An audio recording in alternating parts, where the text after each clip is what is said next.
Capítulo 3. O Livreto. O que há com você, Roberto? Pergunta-lhe Débora, insistente, pela terceira vez. Que é isso, meu bem? Eu já lhe disse que não tenho nada. Você me parece tão esquisito. Chegou em casa lívido, despenteado, com uma fisionomia estranha e foi imediatamente tomar um banho. Você nunca toma banho a essa hora do dia. E mesmo agora... Ora, Roberto, eu conheço você. Vamos, meu bem, diga-me o que está acontecendo. Sinceramente, Débora, estou bem. Apenas senti-me um pouco suado e resolvi banhar-me antes de irmos almoçar. Você está pronta?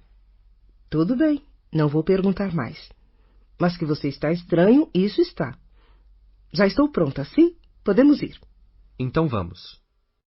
Durante todo o trajeto, Débora fica observando o marido, que, completamente calado e alheio a tudo, limita-se a dirigir o carro. Parece estar com a mente bem distante dali. Começa a se preocupar, mas não diz nada, pois sabe que aquela não é a hora mais apropriada para perguntas. Finalmente chegam ao restaurante onde o proprietário os recebe efusivamente, pois já conhece o casal. É um grande prazer para a casa recebê-los novamente. Já faz algum tempo que não nos honram com suas presenças. Obrigado, Rafa. Você está sendo muito gentil. Será que aquela mesa lá no fundo está desocupada? Está sim, e sei muito bem qual. Sigam-me, por favor. Roberto e Débora sentam-se e abrem o cardápio. Roberto, hoje saio do sério. Que vem essa bacalhoada que é a maior delícia do mundo. Pois vamos sair do sério juntos e comer até não podermos quase nos levantar da cadeira. Riem. Débora sente-se então mais aliviada em perceber que o marido já está mais descontraído, apesar de ter a certeza de que algo devia ter-lhe acontecido de manhã. Você assistiu ao ato de protesto da Vila Mendes? Não assisti. O que aconteceu? Bem, é que encontrei o Jorge e tivemos que... Olha, Débora, você sabe que eu nunca menti para você e não é agora que eu vou fazê-lo.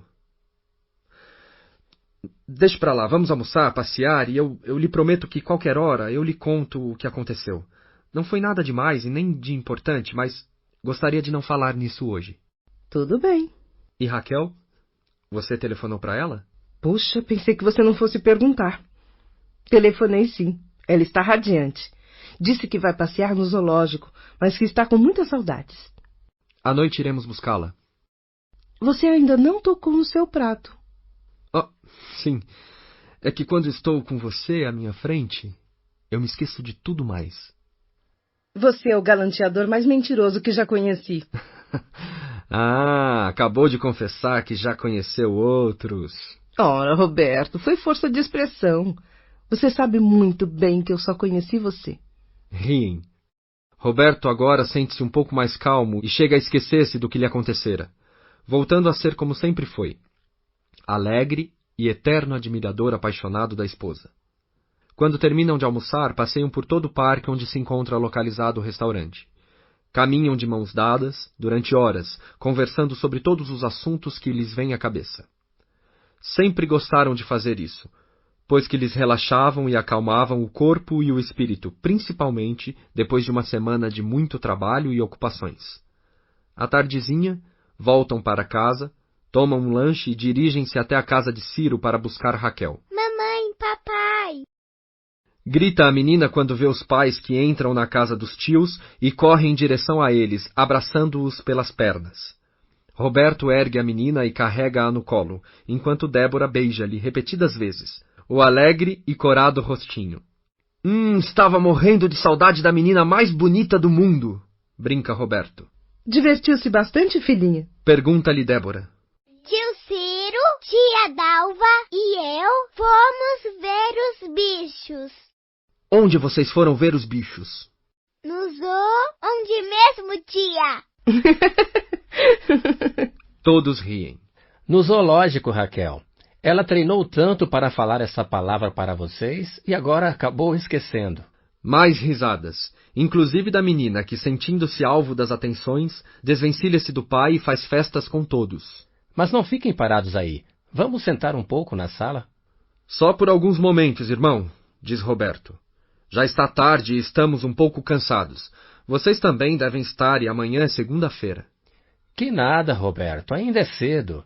Sente-se um pouco. Vou buscar alguma coisa para comermos. Não precisa se incomodar, Ciro. Pois faço questão. O que você prefere?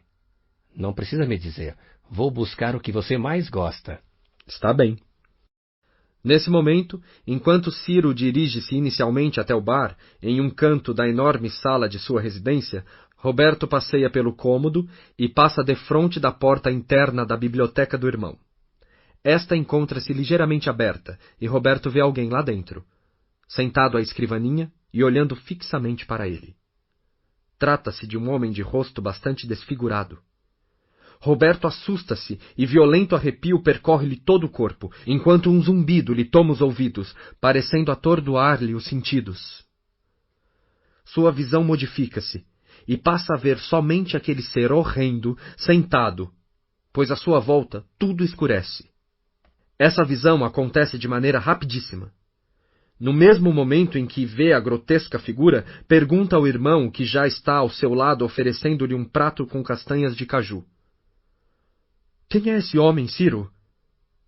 Volta-se então para mostrar-lhe de quem está falando e qual é a sua surpresa em não ver mais ninguém à escrivaninha. Tudo já voltou ao normal. Abre violentamente a porta do escritório e este está vazio. De quem você está falando, Roberto? Do homem. Um senhor meio desfigurado que estava sentado bem ali. Não estou vendo ninguém. Entram então os dois no cômodo e fazem uma ligeira verificação no ambiente. Olham atrás da porta aberta e abrem todas as portas de um armário embutido, mas nada encontram. Nesse instante, entram Débora e Dalva. O que vocês estão fazendo escondidos aqui? Pergunta a esposa de Ciro. Roberto parece ter visto alguém neste cômodo, mas acho que foi impressão dele, pois revistamos tudo e não há ninguém. Débora olha preocupada para o marido, pois naquela manhã também dissera ter visto alguém no jardim de sua casa, mas prefere não dizer nada para o cunhado. Roberto encontra o olhar da esposa e parece ler em seus olhos o que ela está pensando. Sente um estranho medo apossar-se dele. É a terceira vez, no mesmo dia, que parece ver pessoas, figuras, ou sabe lá o quê, que ninguém vê e que na verdade não devem mesmo existir. Tenta desculpar-se, Roberto. Deve ter sido impressão minha. Impressão? Pergunta-lhe Ciro. Como impressão? Se você tivesse visto algum vulto ou mesmo uma sombra, poderia ter sido uma impressão, mas você disse ter visto uma pessoa desfigurada. Deixe-me examinar a janela. Pode ser que tenha sido arrombada e quem estava aí fugiu. Deve ter sido impressão minha, Ciro. Não se preocupe. Mas o irmão não lhe dá ouvidos e examina atentamente a janela do escritório. Não, ela não foi arrombada, pois não há sinal algum. Você costuma ver coisas, meu irmão? Roberto, ainda não refeito de tudo o que lhe acontecera naquele dia, não consegue disfarçar a sua contrariedade em ter de responder perguntas.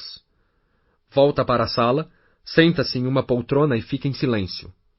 Todos vão atrás dele. O que está acontecendo? Insiste Ciro. Você ficou bravo com alguma coisa? Não, em absoluto. Apenas estou muito cansado e um pouco chateado com essa história toda. Que história? Pergunta-lhe Débora, desta vez de maneira até certo ponto firme e autoritária. Olhe, pessoal, eu não estou muito bem hoje. Quero que vocês me desculpem, mas preciso ir embora, descansar um pouco. Qualquer dia destes a gente volta e aí então poderei talvez falar sobre o assunto. Agora não dá. Desculpe-me, Ciro. Você também, Dalva. Vamos, Débora. Pegue Raquel e vamos para casa. Você tem certeza de que está bem? Pergunta-lhe Dalva, preocupada com todo esse mistério e principalmente com a maneira de Roberto falar e movimentar-se, parecendo estar carregando o mundo nas costas. Podem ficar tranquilos. Uma boa noite de sono e ficarei em perfeito estado. Acho que ando trabalhando demais. Pode ser. Por que não tiram umas férias? Pede-lhe Ciro. Pois é o que pretendo fazer. Hoje de manhã, lá na central de polícia, Raul e Jorge disseram-me a mesma coisa. Central de polícia? Pergunta-lhe Débora. O que você estava fazendo numa central de polícia? Roberto é um advogado, Débora. E tem que estar em muitos lugares, inclusive numa central de polícia. Eu sei, mas é que Roberto nunca esteve na polícia na parte da manhã. Como você sabe disso? Interrompe Dalva. Anda espionando seu marido? Brinca. Não, e nunca farei isso, pois não acho certo. Mas você ainda não respondeu a minha pergunta. Por favor, Débora. Depois a gente conversa. Roberto tem razão. Interrompe Ciro, percebendo que o irmão realmente não quer tocar em algum assunto na frente deles. Também acredito que uma boa noite de sono vai deixá-lo novo em folha. Mas quero que me prometam que se algo não estiver bem, se houver qualquer problema, que me telefonarão. Vocês sabem que podem contar comigo a qualquer hora e para o que der e vier. O mesmo afirmo em nome do Luiz Alberto. Irmãos são para isso mesmo. Além do que, amamos muito vocês. Muito obrigada, Ciro. Agradece Débora. Você e Dalva sempre foram muito atenciosos e nós os amamos muito também. Luiz Alberto e Adriana também, sempre tão solícitos e amáveis. Não se preocupe, irmão. Estou muito bem. Amanhã eu lhe telefono. Agradeceria muito se você fizesse isso. Ficaria bem mais tranquilo. Depois das despedidas e da festa que os tios fazem com a menina, Roberto e Débora voltam para casa. Durante todo o trajeto não trocam uma única palavra. Roberto, por estar ainda bastante chocado e, na verdade, por nem mesmo saber o que lhe está acontecendo. Débora, porque não quer conversar sobre o assunto perto da filha. Ambos limitam-se, então, a conversar e brincar às vezes com Raquel, que nem chega a corresponder-lhes, pois o sono já começa a tomar-lhe conta, fazendo com que chegue em casa já dormindo.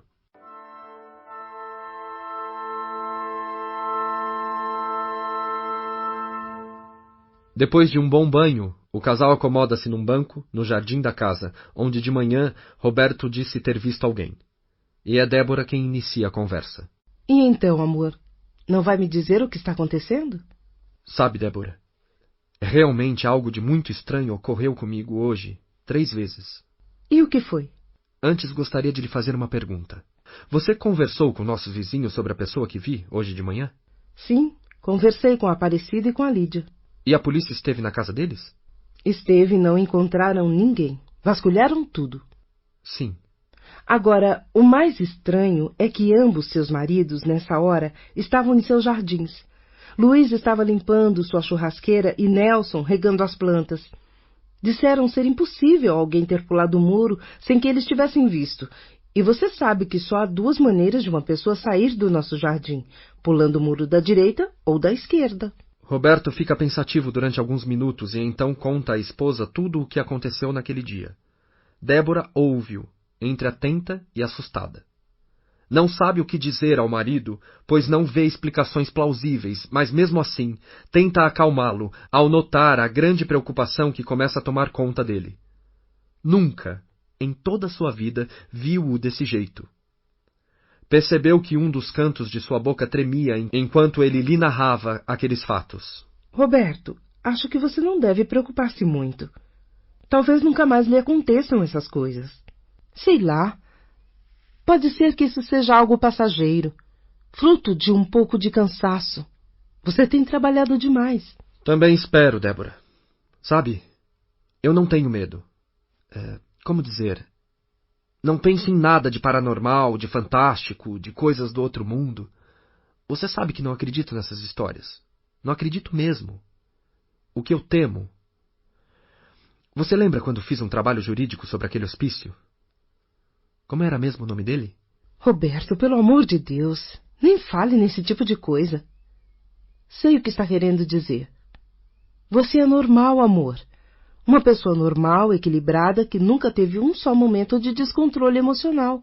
Por favor, não pense nisso. Débora abraça carinhosamente o marido, numa tentativa de tirar-lhe esse tipo de preocupação, esses pensamentos, os quais ela nem quer ouvir falar, pois assistiu às filmagens que Roberto fez sobre aquele manicômio e lembra-se de ter se sentido muito mal, vendo todas aquelas pessoas internadas.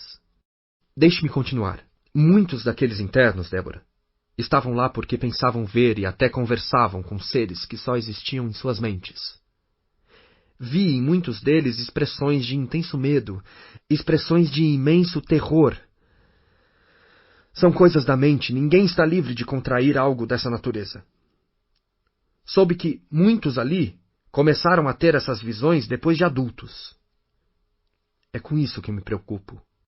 Não pense dessa maneira, Roberto. Pelo amor de Deus, tire isso da sua cabeça. Olhe, eu tenho certeza de que nunca mais isso vai acontecer. Você vai ver. Isso é passageiro.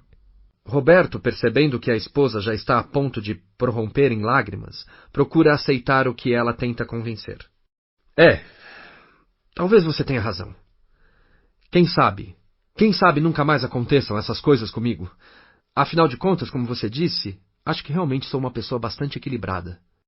Mas é lógico. Esse tipo de doença geralmente acontece com tipos que mentalmente já possuem problemas, talvez com tendência desde a infância. Mas você sempre foi uma pessoa normal, satisfeita com a vida, alegre. Tire essas bobagens da cabeça, amor. Tudo bem. Então vamos dormir, que já é tarde. Vamos sim. Nós dois estamos precisando de um bom descanso. O casal deita, mas nenhum dos dois consegue conciliar o sono e fingem que estão dormindo, a fim de tentar convencer um ao outro que não estão nem um pouco preocupados. Somente por volta das 3:30 da manhã é que Roberto consegue dormir, porém tem um sono agitado, sonhando com temas confusos e perturbadores que o fazem debater-se muito. No dia seguinte, após telefonar para Jorge, como este havia lhe pedido, dirige-se para uma das dependências da casa onde está instalado o seu escritório. É ali que quase todas as manhãs ele trabalha ou redige artigos, a maioria tratando de temas os mais variados que coleciona em pastas. Talvez um dia mostre a alguém e quem sabe os publique. Nessa manhã, porém, não consegue concatenar as ideias. Tão preocupado se encontra com o que ocorreu no dia anterior, e principalmente por algo que nunca chegou a revelar a Débora e que agora parece martelar-lhe a mente. Possui 2 antecedentes consanguíneos, já falecidos, que sofriam de distúrbios mentais e que periodicamente eram internados em estado gravíssimo, devido a ataques alucinatórios. Tenta desviar a ideia desses fatos, procurando agarrar-se àquilo que Débora havia lhe falado na noite anterior, ou seja, de que talvez isso nunca mais lhe aconteça. Respira fundo numa tentativa de assimilar essa ideia, levantando os olhos em direção à grande estante de livros e pastas que tem à sua frente, deparando-se com a lombada de um pequeno livreto que lhe tinha sido dado gentilmente pelo diretor do manicômio que havia visitado e filmado. Não se lembra mais do que lera na época, e a contragosto, resolve lê-lo mais uma vez. Quem sabe seus sintomas não se enquadrem em nenhuma das instruções ali contidas, visto que esse pequeno manual é destinado ao corpo de enfermeiros daquela casa de saúde. Apanha-o e começa a procurar o que mais lhe interessa, fazendo anotações em um bloco de papel do que julga mais importante. Psicoses esquizofrênicas. Esquizofrenia igual loucura para os leigos. Esquizem, dividir. E frem, mente ou personalidade, igual divisão mental. Fatores hereditários já constatados por estudiosos. Doença que no começo se caracteriza por surtos intervalados e que com o tempo faz com que esses intervalos diminuam. Alucinações visuais são características da doença, assim como alucinações auditivas ou de outros sentidos. Roberto sente um choque quando lê sobre fatores hereditários. Lembra-se de que seus pais sempre falavam sobre um tio e uma tia que tiveram esse tipo de mal e que diziam ver pessoas ou até mesmo figuras horrendas que lhes ameaçavam. Preciso tirar essas ideias da cabeça. Tenho certeza de que nunca mais isso acontecerá comigo. Pensa, numa tentativa de se convencer, enquanto abre uma das gavetas da escrivaninha e esconde ali, sob uns papéis, o livreto. Sabe que não conseguirá trabalhar e sai da sala, dirigindo-se para a cozinha, onde Débora dá instruções a Justina quanto ao almoço. Bom dia, seu Roberto. Bom dia, Justina. Tudo bem? Quase, seu Roberto. Enquanto não despejarem a gente lá das casas... Você acha que deu algum resultado o protesto que vocês fizeram ontem? Não sei, não. Apareceram lá alguns representantes do proprietário dos terrenos e pareceu-me que tentarão dar um jeito na situação. Pelo menos prometeram encontrar algum outro local para a construção da fábrica, mas pelo que entendi, teremos que indenizar o homem. Indenizar, Justina? Mas não era ele quem iria indenizá-los? Não sei direito. Meu marido é que sabe explicar tudo direitinho. Se precisarem de alguma coisa, é só falar que eu e a Débora tentaremos dar um jeito. Eu lhe agradeço muito, seu Roberto, mas tomara que tudo dê certo. Vai dar sim. E no que precisar, nós lhe ajudaremos. Débora, vou sair um pouco, mas volto para o almoço. Você vai até o escritório? Não, vou apenas caminhar um pouco. Preciso arejar um pouco a mente. Débora acompanha o marido até a porta. Você está bem, Roberto? Estou. Apenas quero colocar meus pensamentos em ordem e, para isso, nada como uma boa caminhada. Você tem razão. Mas, por favor, não se preocupe demais com o que lhe aconteceu. Você é uma pessoa maravilhosa, equilibrada. Nunca mais vai tornar a acontecer. Tenho certeza absoluta disso. Também acho. Pode acreditar. Roberto resolve então, nesse momento, nunca mais falar nada a Débora sobre esse assunto, pois percebe que ela está por demais preocupada com ele. De repente, volta-se. Oh, estou esquecendo minha carteira. Deixei-a em cima da minha escrivaninha.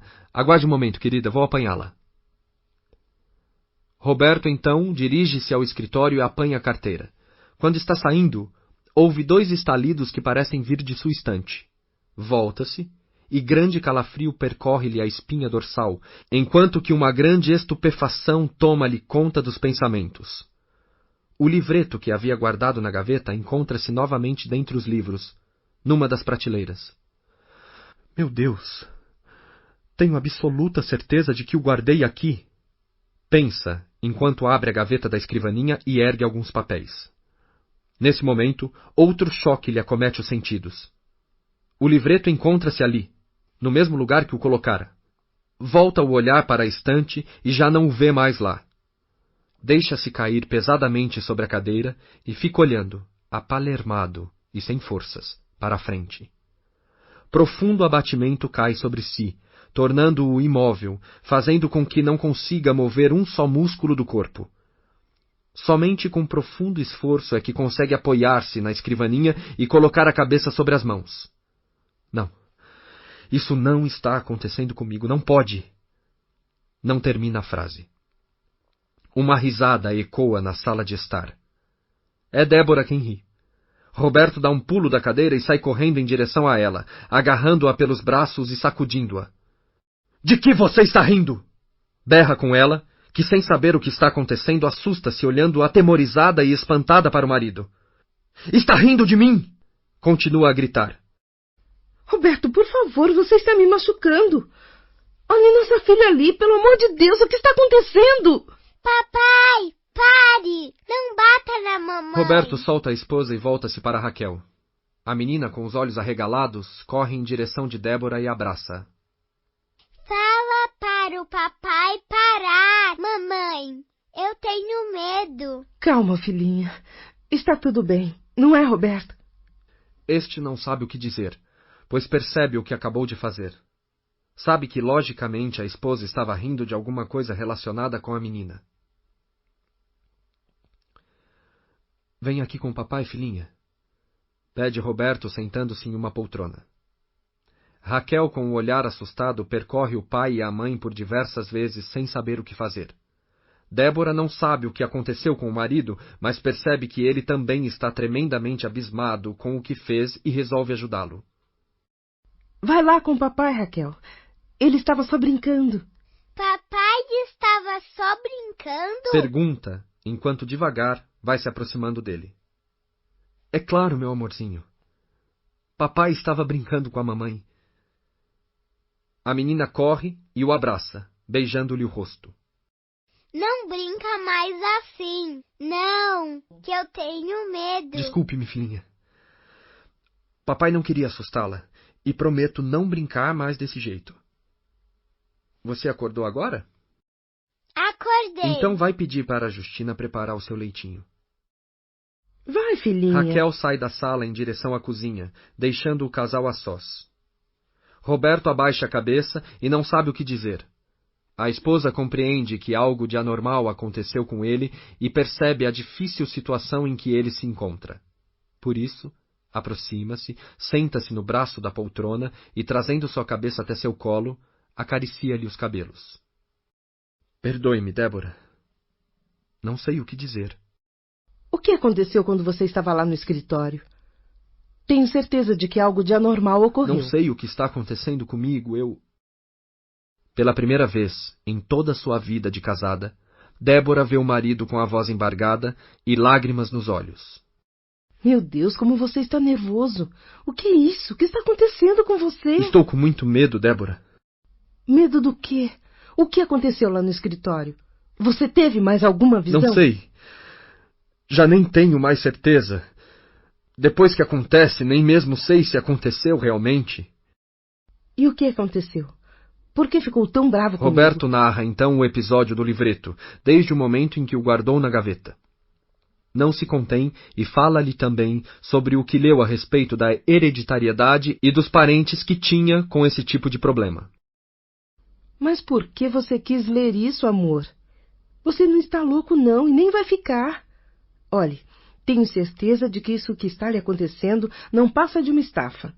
Hoje mesmo vamos marcar uma consulta com um bom especialista e você vai ver como eu tenho razão. Não sei não, Débora. Sabe, eu tenho até medo de consultar um médico. Aliás, estou com medo até deste momento agora. Tenho até medo de voltar a agredir você e a nossa filhinha. Você viu o que aconteceu. Não vai acontecer outra vez, Roberto. É só você se controlar. Tudo bem, mas não quero ir a um médico já. Dê-me um tempo, quem sabe não aconteça mais nada. Acho que você ficou não só preocupado, como também impressionado demais. Procure não pensar mais nisso tudo. Procure pensar em outras coisas. Passeie um pouco, divirta-se e verá que tudo vai melhorar. Só espero que você me perdoe. Meu Deus, nunca fui ríspido com ninguém, principalmente com quem mais amo. Bem, então estamos combinados. Você vai tirar uma semana de folga e nós vamos passar esses dias na praia, no apartamento seu e de seus irmãos. E vamos hoje mesmo. Acho que tem razão e vai ser muito bom para Raquel. Estou muito preocupado com o que ela viu agora há pouco. Prepare as coisas enquanto telefono para o Ciro, avisando. Naquela mesma tarde, o casal e a filha seguem para a praia. Nada mais acontece a Roberto e divertem-se muito, principalmente depois de passados os 2 primeiros dias, quando sentem-se realmente livres daquele problema. No domingo, voltam completamente modificados, parecendo terem sido recarregados de muita energia e grande otimismo. Quase nem se lembram mais do que ocorrera com eles. Roberto encontra-se muito empolgado e não vê a hora de recomeçar seu trabalho. Tem inclusive a ideia de remodelar seu escritório com móveis novos e algumas divisórias. Seu entusiasmo é grande e diz não ver a hora de chegar à manhã seguinte para pôr em prática todos esses seus planos. Débora, por sua vez, não cabe em si de tanta felicidade por ver seu marido tão contente, tão otimista e com tanta vontade de realizações novas. Pensa em como havia sido bom esse passeio que fizeram, em como era importante as pessoas terem alguns dias de descanso após meses de trabalho.